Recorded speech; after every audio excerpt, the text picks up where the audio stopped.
Ngayong hapon, mga kakwaknit na nata sa atong kaugalingong barangay.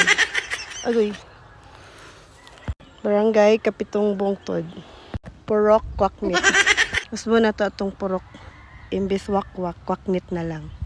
Naong sa takay, medyo init pa kayo. Masunog pa aning lugar na. Sayo pa kayo.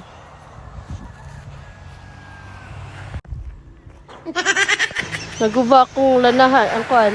Magputot akong lanag, guba man sa akong mga tanod. Malagid, mananghid akong mga tanod, nagubuon nila ako ang payag. Kanahan ay. Igid isla mahadlok sa purok leader da. Ngayong hapon guys. Time check. 4:38.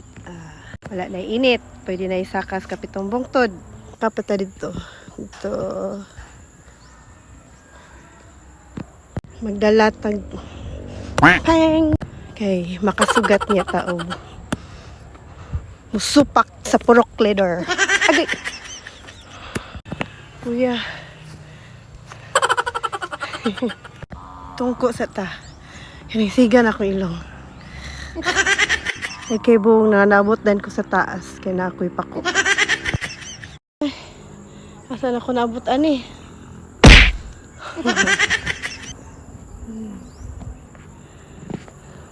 Lingkod sa tasa bato. Standby kay kalangkaton atong gisulog nga sandal.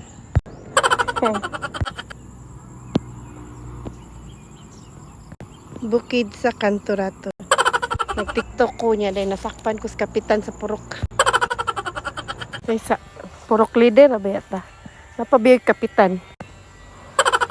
Paso na to ang kapitan. Ning lapas na siya sa atong purok waknit. Naabot siya sa boundary sa Purok Sigbin. Wala mong kapitan sa Purok. Gorjado ba yung Purok Sigbin? Sige, bye. Mag-date sa amin sa Purok Kapitan.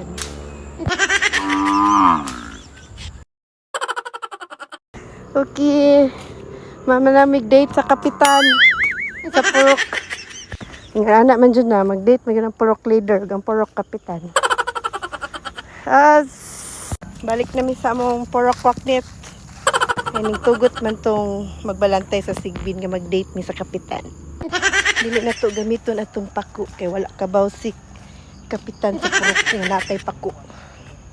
Antos tag naog as if walay paku. Ikuyog na to ang kapitan. Puya.